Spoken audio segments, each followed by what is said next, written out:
Hi, I'm Christoph Simpson, a member of LANS. This is another release of our weekly current affairs update to touch on some things that happened between January 11 and January 15.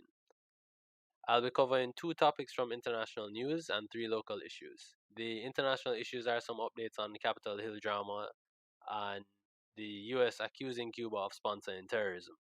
The local issues are abortion, housing discrimination, and food wastage in hotels. After those, I'll give a general organizational update. So, the first topic in international news is related to the right wing insurrection at Capitol Hill that happened almost 2 weeks ago.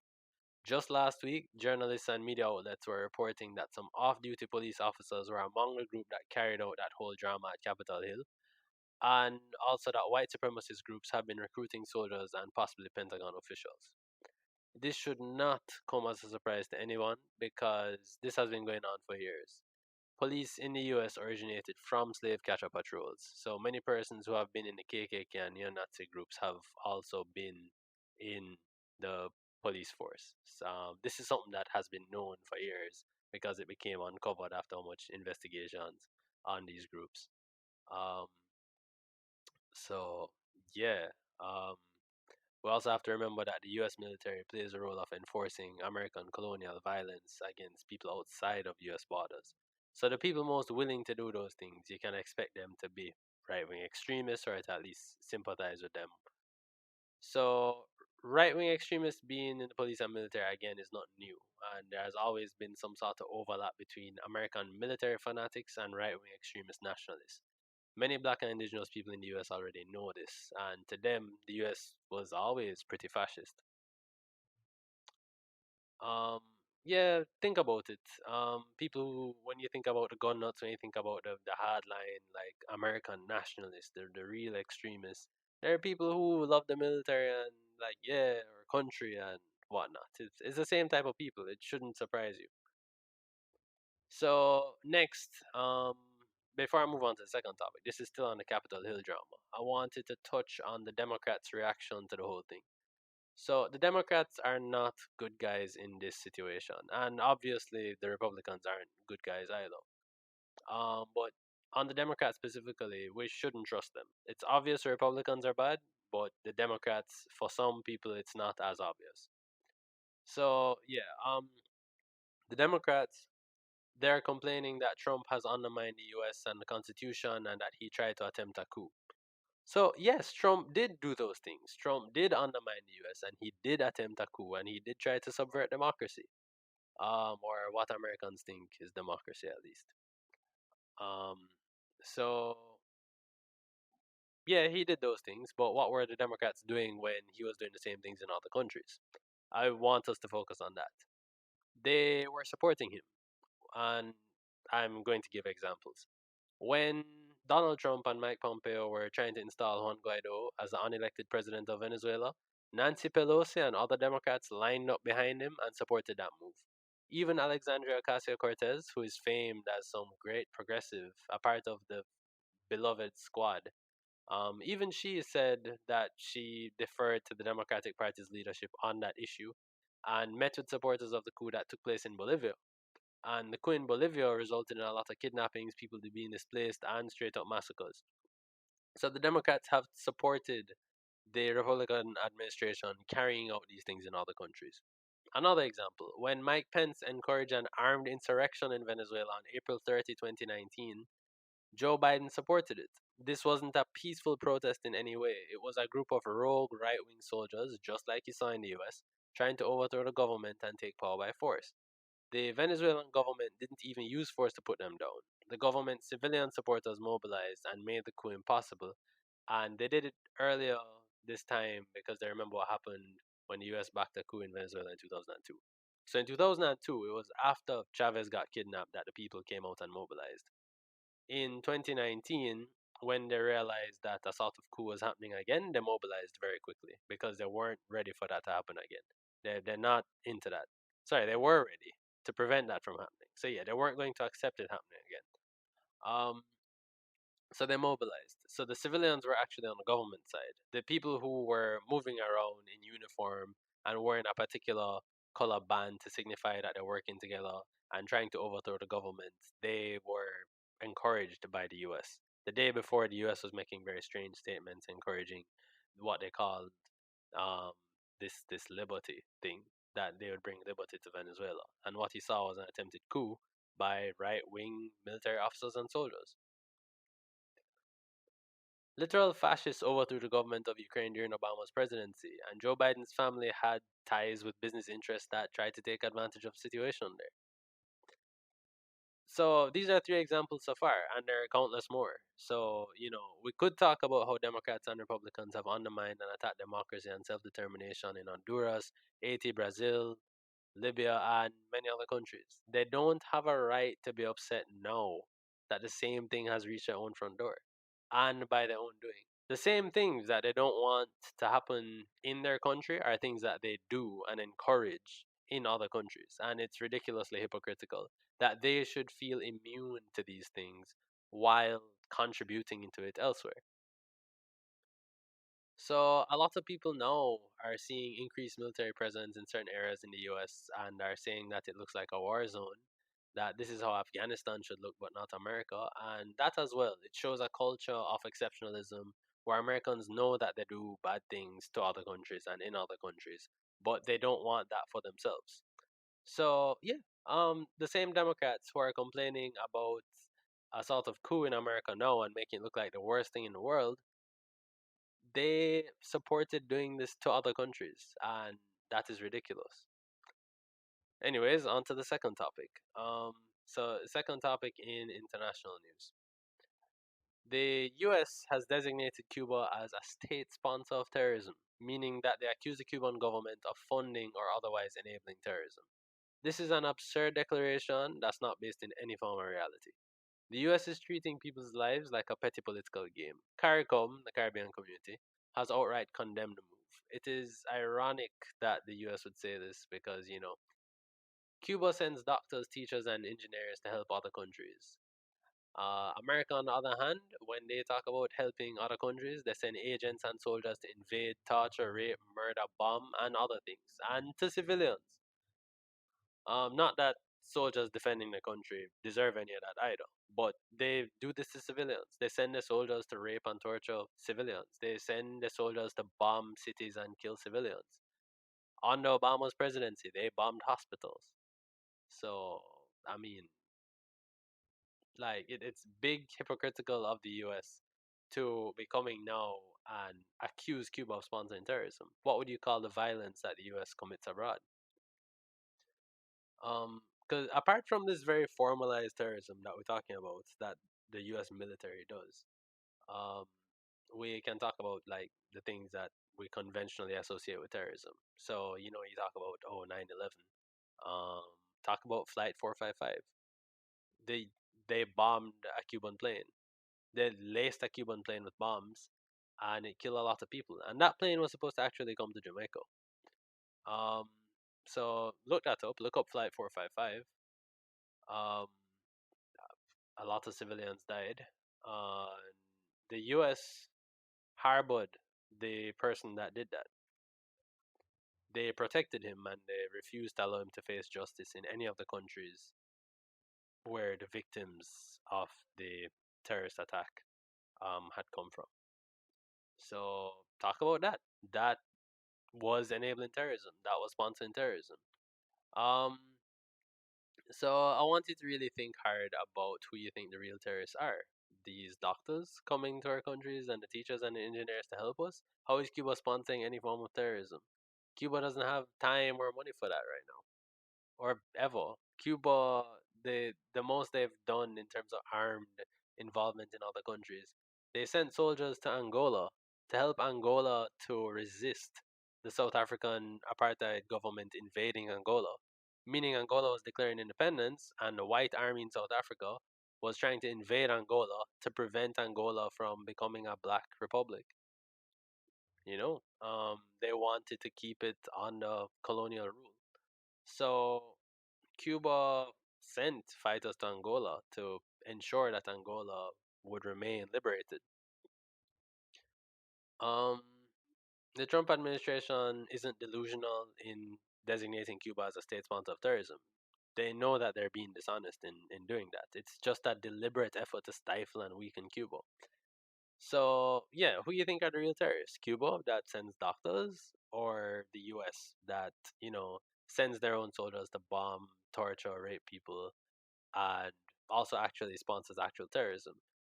Did you know that the roots of Al Qaeda, what Al Qaeda became, are things that emerged from operations the U.S. funded? You know about the U.S. involvement in Afghanistan and how they were doing things under the guise of fighting against communism, and in the process arming extremist groups that later became known as terrorists like Al Qaeda. Um, who do you think really sponsors terrorism? There's no country in the world right now that sponsors violence globally more than the US.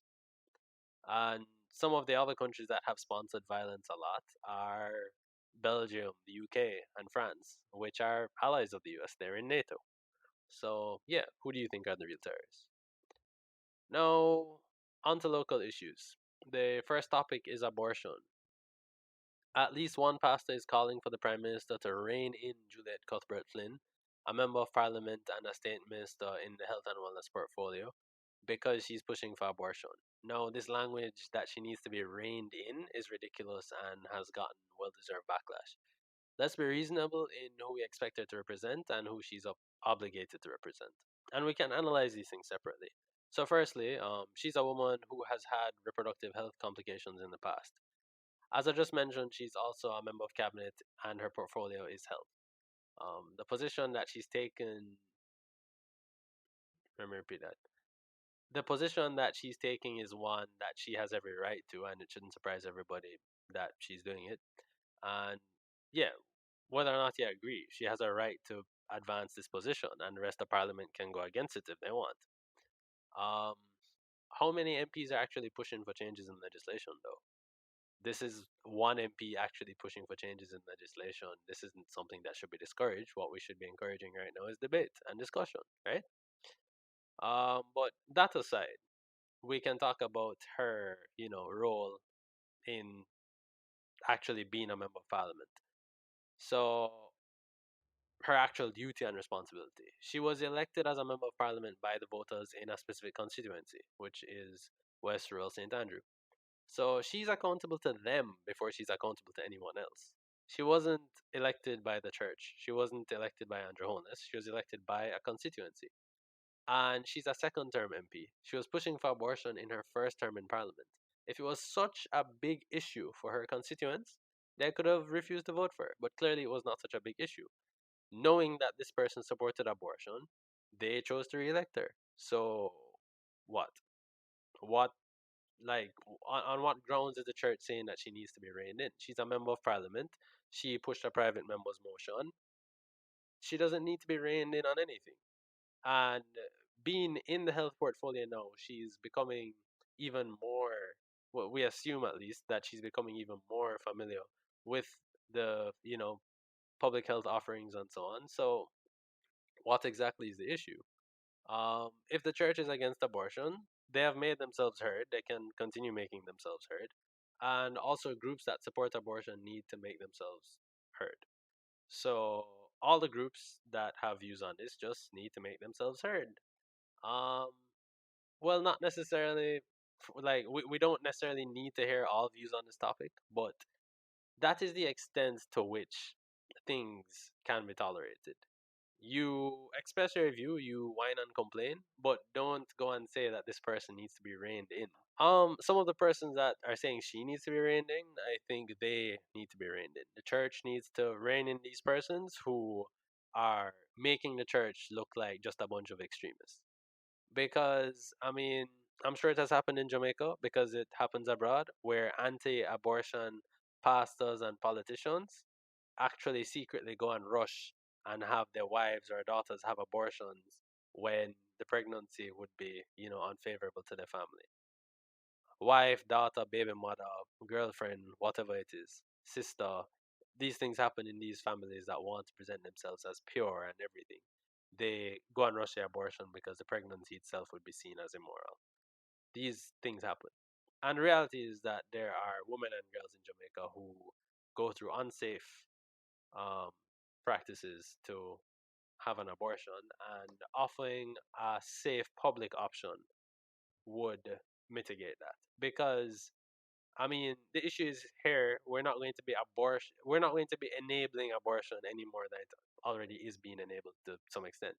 If you don't offer it legally, persons are going to do it illegally, and when persons do it illegally, it is a danger to their lives. And if you are pro-life and you care about lives, you need to look at it from that angle. This is a public health issue. This is not a morality issue. The morality is going to, be a thing independent of this. This is a public health issue. In the discussions that we've had, Lands is in support of safe access to abortions. We support someone's right to voluntarily. We support someone's right to voluntarily terminate their own pregnancy once it will not jeopardize their own health. As you may know, late-term abortions can come with complications, and we have to be mindful of that. But this is something health professionals would account for. So yeah, Lands in general is in support of safe access to abortions, and this was after discussions that we had inside. If you oppose abortions and you have a problem with Land's position, I mean, if you were in Lands, you could have voiced those positions, but our position is determined by the people who participate in our meetings. So yes, Lands supports abortions because it was a consensus of the persons in meetings, and you may disagree. That's fine. That's your business. Um, so moving on from abortion now, the second topic is housing discrimination. It's claimed that Section 25(1)(c) of the Rent Restrictions Act allows landlords to evict tenants if they are guilty of conduct which is deemed a nuisance or annoyance to other tenants, or where tenants are using the premises for what landlords deem is an immoral purpose. And this is a concern for persons who are called the gay lobby by the media, which is ironic because some of the persons who are considered to be a part of this gay lobby were recently defending both landlords and capitalism during some recent online conversations about rent during this pandemic. So, yeah, we just want to note capitalism is what makes this an issue in the first place because it empowers those with land and capital at the expense of those without land and capital. So somebody's personal preference can mean someone else is deprived of housing just because the former has capital and the latter doesn't. Nevertheless, what the so-called gay lobby, what I don't know why the media calls them that, what they're saying now is a valid concern because we understand if somebody who lives somewhere. Sorry, let me restart this. Nevertheless, what they're saying now is a valid concern. And when I'm saying they, I'm referring to the Equality for All Foundation, who the media is referring to as the gay lobby. We understand if somebody who lives somewhere is doing something that is actively a nuisance to other tenants, because again, that's in the interest of the other tenants. Um, but the specific language on immorality can be grounds for discrimination on the basis of religion and other things. A landlord can decide that he doesn't want an unmarried couple sharing an apartment because he doesn't believe in cohabitation before marriage. Or he can decide he doesn't want to rent an apartment to somebody who is of a different religion. No, we aren't talking about persons who rent out a back room of their own home, which sometimes requires sharing some of the personal space. Obviously, persons would be very selective of who they want to share their personal space with. When it comes down to a landlord just owning property somewhere and offering housing spaces as a business venture, however, it's a different story. The space being rented should be the tenant's private personal space. Once the tenant is meeting, the base obligations of paying rent and so on. And again, this is within the confines of a capitalist system. We're not advocating for capitalism or defending capitalism. We're talking within the expectations and norms of capitalism. Obviously, we look beyond that in analyzing rent and the landlord tenant relationship. The last local issue that I'll touch on is food wastage in hotels, something that Floyd Green wants to address. So, an Observer headline mentioned that he, as in Floyd Green, is calling on hotel owners to set up food banks for the vulnerable. But in truth, this is only one part of what he's concerned with and what he said, which is mentioned in the rest of the article, of course. So, about 30% of the food in the country is wasted, according to the article, with hotels unsurprisingly accounting for much of the wastage. Setting up food banks for excess food is a great idea, but you may be wondering if he's thinking about food that is already spoiled. Well, yes, he is. In the existing problem of food waste, he sees an opportunity to redirect excess food. So, hotel gets a lot of food.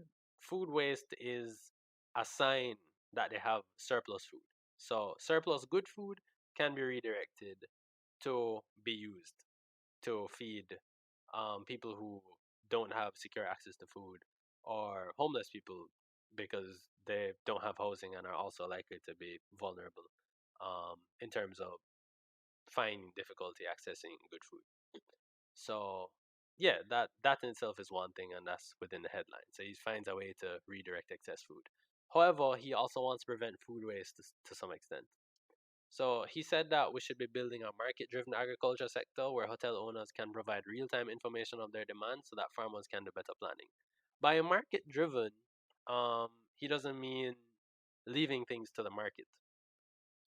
He is actually talking of something more planned. So market-driven in this context, he's saying that we should more monitor the demand and farmers plan accordingly to supply, as opposed to farmers producing without planning, and you have a surplus of a particular crop, and then farmers lose a lot of money because they can't get everything sold. They end up selling below production cost. Um, Maybe not everything ends up being sold, and some stuff end up just going to waste. And I mean, even if they give it away, when they don't make back that money to reinvest in another production cycle, they lose, and they can go out of business, and then they don't continue producing, and then we become even more dependent on imports. So when he's talking about market driven, he wants to basically set up a system where hotel owners can provide real time information of their demands so that farmers can do better planning. Obviously, even with all of this, food waste won't be eliminated totally. So he's also suggesting that hotels invest in composting. So, if done properly, the result of composting can be usable fertilizer. So, he's looking at the problem of food waste in hotels, but he's not just saying, okay, just one thing.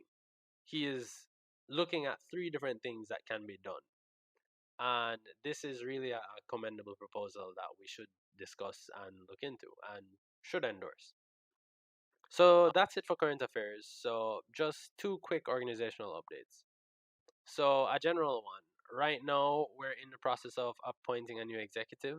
The executive is a part of the organization that's responsible for carrying out routine and technical tasks to keep it functioning. So, recently we held internal elections for representatives in November, but the executive is a separate thing. So, the executive isn't directly elected. It's the same in the major political parties.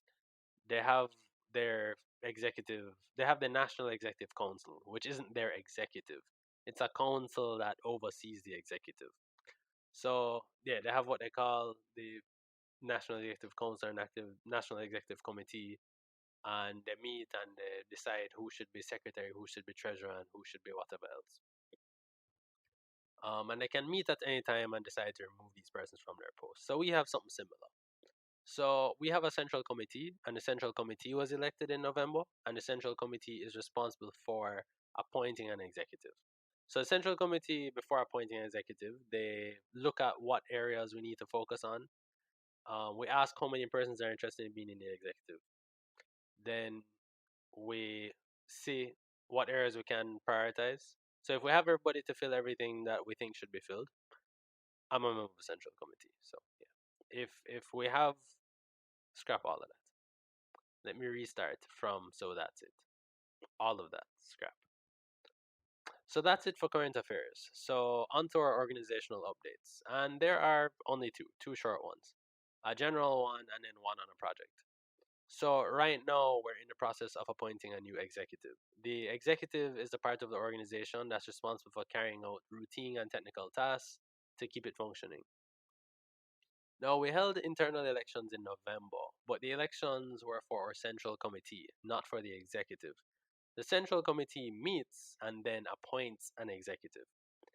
Why we do it like this is it's much easier for them to hold the executive accountable. So let's just say we elected a secretary and a treasurer and a PRO and whatever else.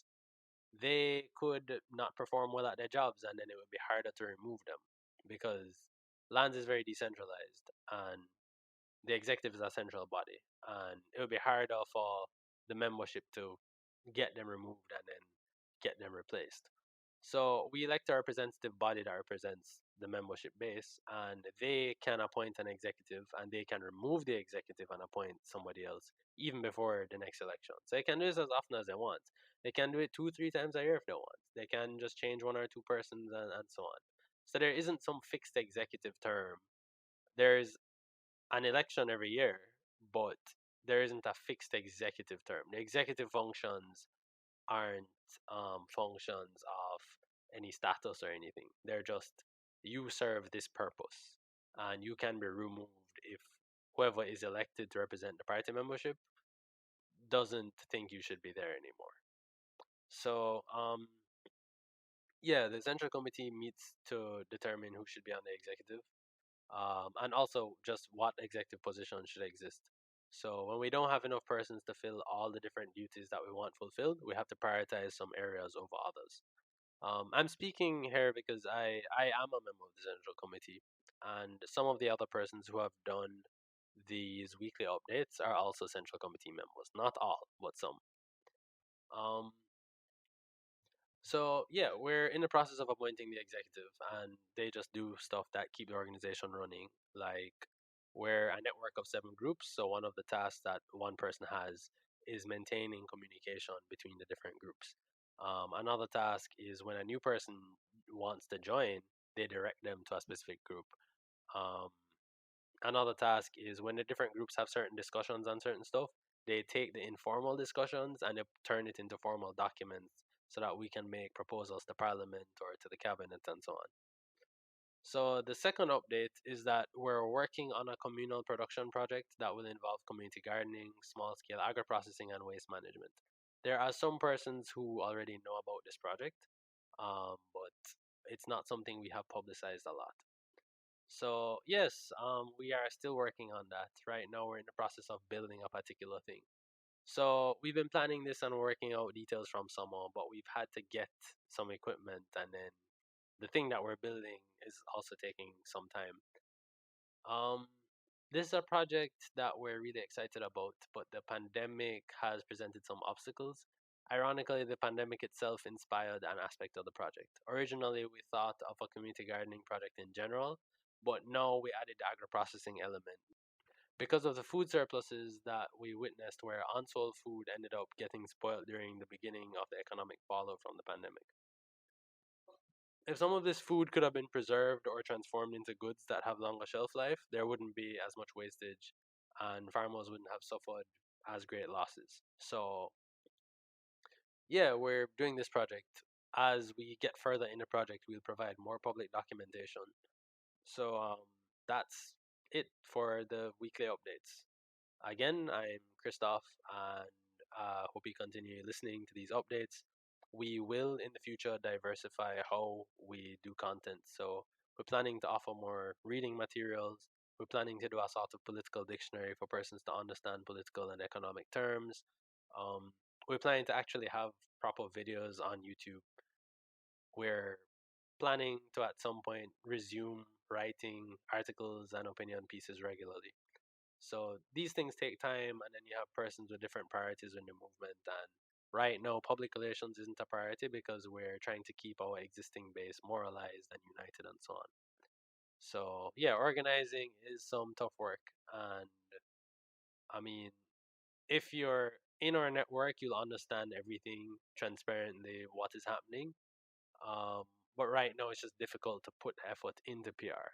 So, as I had said when we did the very first bit of this is like a step into trying to communicate what's going on with us, where we are in terms of what we're thinking, what issues we're paying attention to. So, um, try to keep updated with what we're doing. If you join, you're free to make demands and say what you think we should be doing. So yeah, again, I'm Christoph. Have a good day and a good week. Hope you listen again next week.